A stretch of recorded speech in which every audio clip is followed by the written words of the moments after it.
Right Rakesh గారు. So Dayakar గారు, good evening అండి. బీసీలకు న్యాయం చేయడం కోసం బీజేపీ ప్రభుత్వం కృషి చేస్తోంది. దానిలో భాగంగానే ఈ కులగణను ఆమోదం తెలిపింది అని చెప్పేసి బీజేపీ స్పష్టం చేస్తోంది. అయితే ఇండియాలో ఇప్పటివరకు కులగణన జరగలేదు. దేశాన్ని దశాబ్దాల పాటు పరిపాలించినటువంటి కాంగ్రెస్ ఎందుకు ఈ కులగణన చేయలేకపోయింది ఇన్నాళ్ళు అని అడుగుతున్నారు బీజేపీ వాళ్ళు.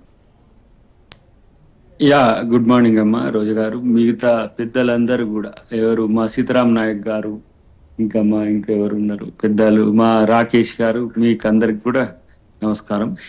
ఇది ఒకటి రాజకీయ కోణం నుంచి దీన్ని చూడొద్దు. ఒకటి ఫస్ట్ కేంద్ర ప్రభుత్వం తీసుకున్న నిర్ణయం మనం ఆహ్వానించదగ్గ నిర్ణయం. దానికి కేంద్ర ప్రభుత్వానికి కృతజ్ఞతలు, అభినందనలు. ఎందుకంటే ఇది ఏంది రాజకీయాలతో ముడిపెడితే బీహార్ ఎన్నికలని ఒకళ్ళు, అదని బీసీల ఓట్ల, ఇదంతా గతంలో కూడా 75 సంవత్సరాల్లో కూడా ఉన్నది. ఓట్లు తీసుకోవాలంటే ఒకటి ఫేవరెటిజం కొరకు, ఇంకొకటి ఇట్లా చేయొచ్చు. కానీ ఇక్కడ తీసుకున్న నిర్ణయం, మనం ఎన్ని ఉద్యమాలు చేసినా ప్రభుత్వం నిర్ణయం చేయకపోతే అది ఫలితం రాదు. అయితే భారత్ జోడో యాత్రలో వచ్చిన రిక్విజిషన్స్ లో ఎక్కువ ఓబీసీల నుంచి 1000 పైచిలకు సంఘాలతో ఈ ఓబీసీలకు చట్టసభల్లో రిజర్వేషన్లు, స్థానిక సంస్థల్లో రిజర్వేషన్లు, విద్యా ఉద్యోగాలకు సంబంధించి బాగా ఈ వచ్చిన పరిస్థితుల్లో రాహుల్ గాంధీ గారు అది ఎజెండాగా పెట్టిండ్రు. మీరు ఇవ్వండి, మీరు ఇవ్వకపోతే మేము వచ్చినాక ఇస్తాం. ఆయన ఒక మాట కూడా అన్నాడు, ఏమని, మేము కోట్ చేసుకోవడానికి ఎందుకు నైతికత వచ్చింది అన్నదానికి, ఓబీసీలకు రిజర్వేషన్లు అనేది, లేకపోతే ఓబీసీలకు చట్టసభల్లో రిజర్వేషన్లు అనేది నా రాజకీయ లక్ష్యం అని, దాన్ని నా జీవిత కాలంలో దీన్ని జీవిత లక్ష్యంగానైనా ఉంచుకుంటా, కానీ దీన్ని మాత్రం నెరవేర్చాల్సిందే. అందుకనే మోడీ గారు ఈసారి జనగణనలో కులగణన పెట్టండి. 2011లో సెమీ కులగణన జరిగింది. సరే, అది బయటికి రాలే. సెమీ అంటే కొంత ఆర్థిక సామాజిక ఒక చిత్రం వచ్చేటట్టుగా ఉన్నప్పుడు. సో అది అట్లా కాకుండా కంపారిటివ్లీ ఇది 1931లో చేసిన కులాల వారీగా లెక్కలు ఎట్లా ఉన్నాయో దాని పోలి ఉండాలి. దేశం యొక్క జనాభా రావాలి, మొత్తం దేశంలో ఉండే అన్ని వర్గాలే. దీంతో ఓబీసీలకే కాదు, అగ్రవర్ణాల్లో పేదలకు, ఎస్సీ ఎస్టీల స్థితిగతులు ఏంటి, మనం రిజర్వేషన్లు ఇచ్చిన ఫలితాలు ఎట్లా ఉన్నాయనేది ఒక ఎక్స్రే టైప్ ఉంటది. కాబట్టి దీన్ని చేయాలనే డిమాండ్ హౌస్ లో పెట్టిండు, బయట బహిరంగ సభల్లో పెట్టిండు. దానికి ఏం చేసిండు ఆయన, మా ప్రభుత్వాలు ఉన్న దగ్గర ఒక ప్రయత్నం చేసి, ఇక్కడ తక్కువ ఎక్కువ ఏం టెక్నికాలిటీస్ ఉన్నాయి, ఎంపిరికల్ డేటా కాదా, ఇదంతా ఒక చర్చ. అది రాజకీయం కావచ్చు, వాస్తవం కావచ్చు, ఏదైనా. దీంతో ఏం చేసినాం, మేము నేషనల్ కోర్టులోకి నెట్టినాం. ఏంటి, షెడ్యూల్ 9 రిడ్రెస్ చేసి, మీరు ఇక్కడ క్యాప్ పక్కన పట్టించుకోకుండా 42% ఇవ్వమంటే, లేదు 52% ఉన్నదని కొంతమంది, లేదంటే డేటా ఇంకా మీరు ఎన్యూమరేషన్ లో తేడాలు ఉన్నాయి కాబట్టి దీన్ని చేయండి అని ఇంకొకళ్ళు.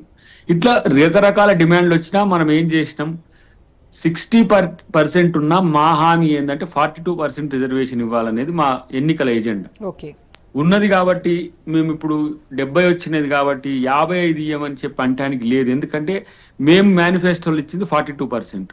ఒకవేళ 42% వచ్చిన 42%, 65% వచ్చిన 42%, ఎందుకంటే ఎన్నికల హామీల్లో అది ఉన్నది కాబట్టి.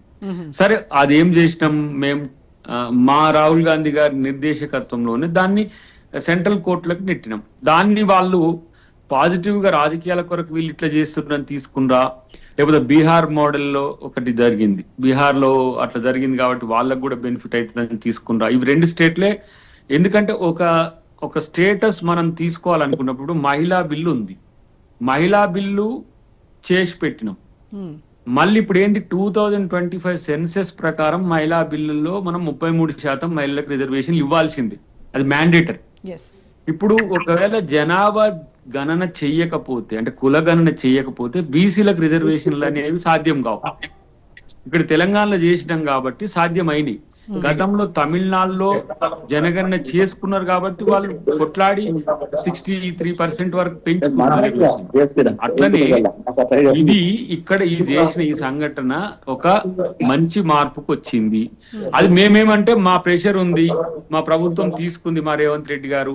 ఇప్పుడు మేమేం చెప్పుకుంటున్నాం, మా తెలంగాణ మోడలే నేషనల్ మోడల్ అయిందని చెప్పి మేము అనుకుంటున్నాం.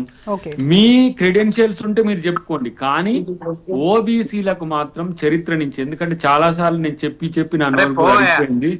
కాకా కాల్కేకర్ కమిటీ కావచ్చు, మండల్ కమిటీ కావచ్చు, రీజనల్ కమిటీస్ కావచ్చు, ఇవేవి బీసీలకు స్వాతంత్రం ఇవ్వలేదు, ఇవ్వవు కూడా. అవి తాత్కాలికమైన అంశాలుగా ఉన్నాయి.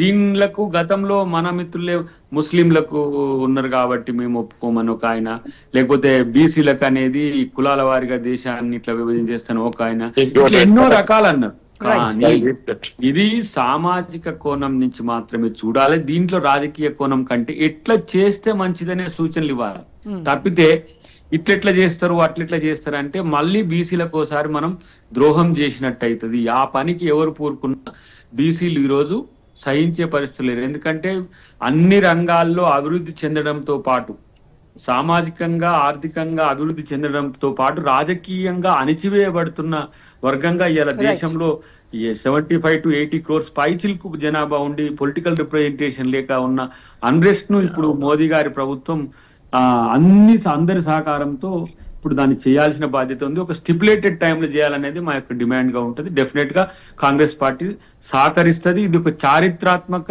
సంచలనమైన నిర్ణయంగా కూడా మనం కేంద్ర ప్రభుత్వాన్ని అభినందించాలి.